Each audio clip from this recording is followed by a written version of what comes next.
When we found out we had gotten the contract to do Myst III, I mean, it was such an overwhelming honor.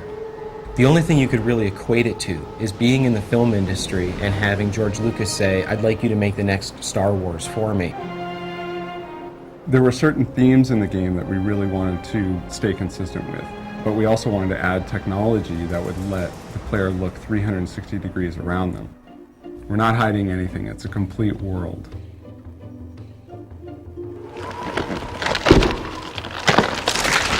To say that we had a lot to live up to is a horrible understatement. There are millions of people that have played Myst and Riven. There are millions that have such high expectations of what Myst III has to be that it's almost daunting.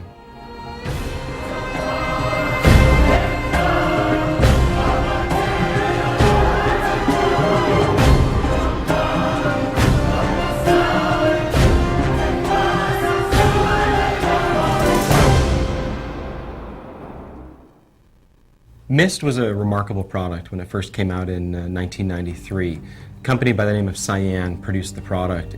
It's a phenomena in the game industry. No game has ever sold that well.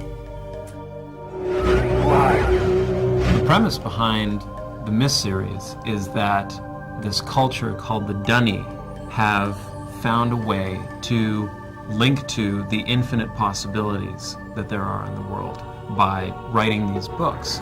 And essentially, the great thing about this from a designer's perspective is that you can let your imagination wander. Anything that can be imagined exists somewhere. All you have to do is write it.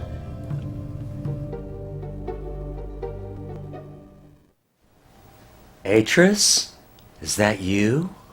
Come to rescue your book so soon?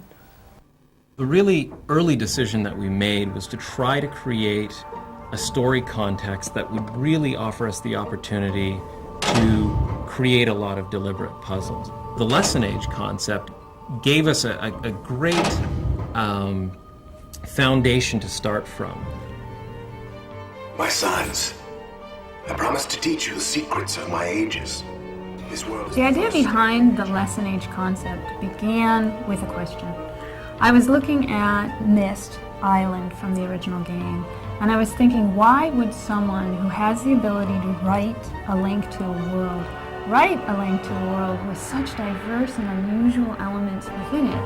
Well, if Atris wanted to educate his sons about certain fundamental concepts, then he would write a linking book in such a way that it would incorporate these diverse elements. And it was really from there that the idea of these teaching ages arose.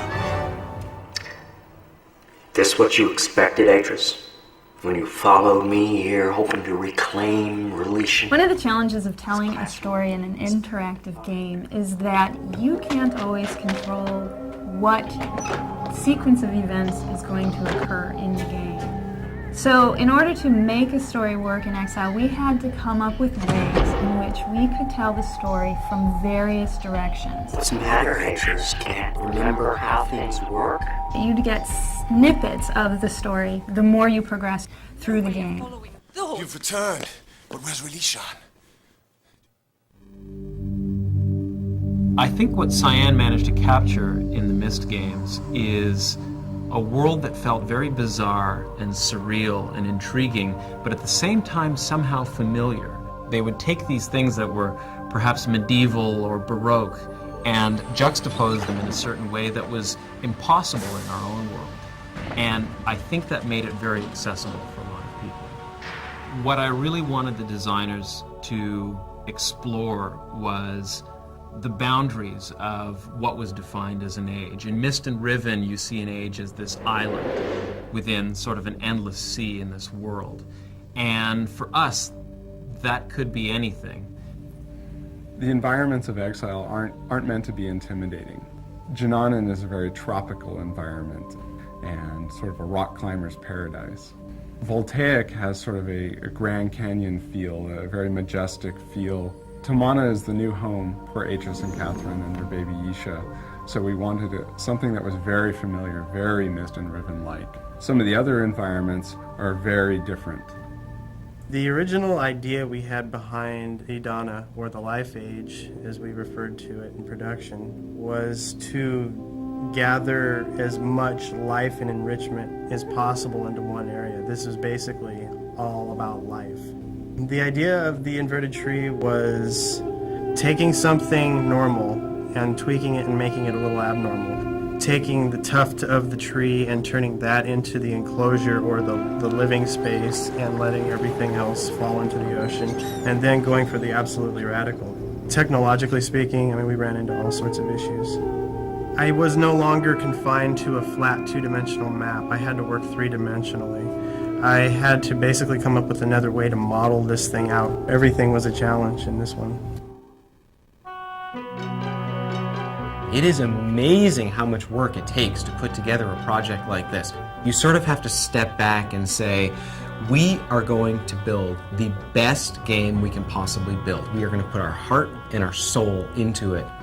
One of the first steps in achieving the graphics was to make sure that we had quality personnel. Our designers had to be top-notch. Our modelers and texture artists had to be some of the best in the industry. We had a lot of artists that were already using 3D Studio Max here at Presto Studios, so we started looking into the package and seeing how well it could do high-res, pre-rendered graphics for our game. The animators did a couple of tests early on, and the results were very positive.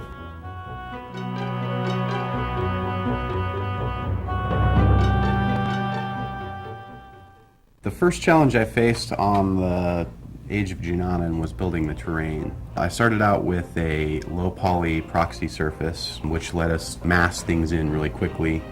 Then I took that and subdivided it down with a subdivision surface technology in Max called NURMS. Basically what this does is takes this kind of square, flat, low poly surface and smooths it out so it looks nice and smooth and organic.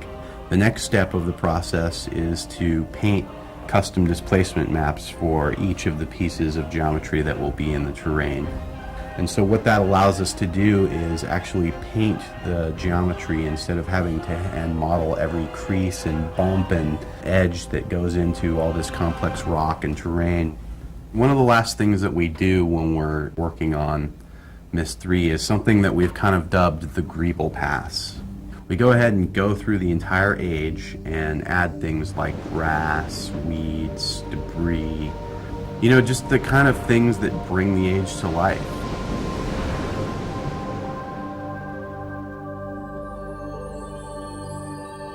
I think with Exile, we really felt we had the opportunity to push the boundaries of pre-rendered 3D graphics to really create an exceedingly detailed, realistic world.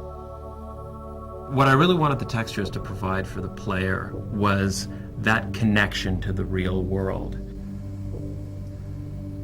The texture artists had a fairly large resource to draw from in a library that we've created over the last 8 years of developing photorealistic adventure games. But for Exile, in fact, we really found that the things that we were doing were so different that we needed to find new source material for almost everything that we did. The most difficult thing was to create textures that you couldn't really find a source for, but that had to look realistic. An example of that was the giant tusk building in Junanan. That texture had to be very recognizable as being sort of a bone-like structure, and yet the scale of it was just absolutely immense. And that texture had to hold up both from a distance without repeating and up close where you could see every little bump and crack in it.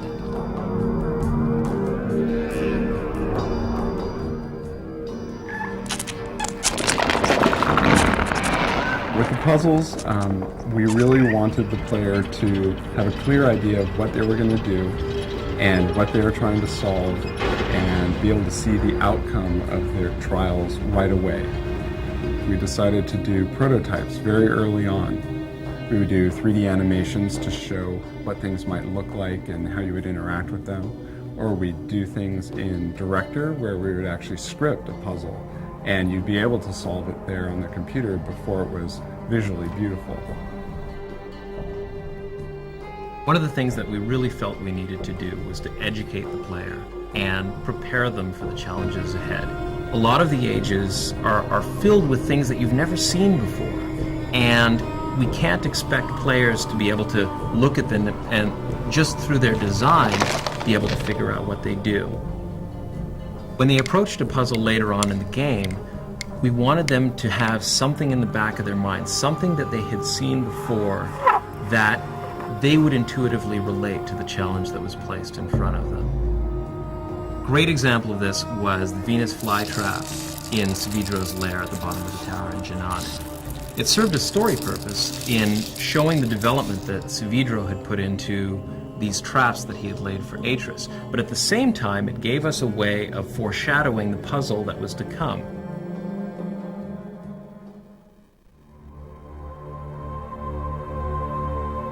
In my own opinion, I think that lighting was probably the most powerful tool that we had in creating these worlds. The mandate that I really put on each of the animators was to, with every scene that they created, to create something that would be a back-of-the-box picture.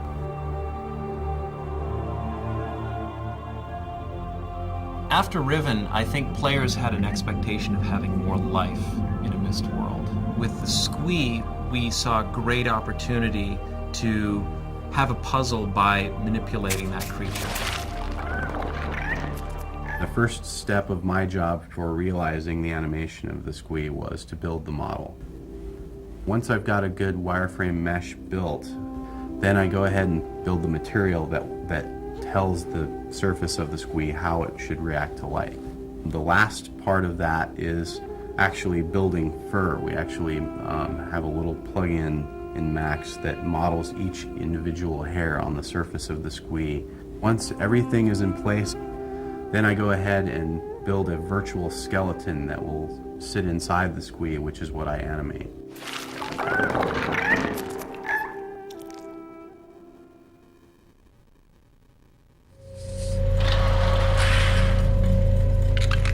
Almost every animation in the game requires a very specific sound. The ocean water lets you know that there's this vast ocean out there. A little bit of wind makes it feel real. So when sound first comes in, it really sets the mood for the entire environment. Creating a sound effect, because of the meticulous detail in Exile, it's never quick. Organic sounds are very difficult to create because of the tools that I'm using. But on the flip side, a mechanical sound is much more involved. Some of the sounds that I use in, for instance, the observatory are extremely mechanical. Every process within that observatory is powered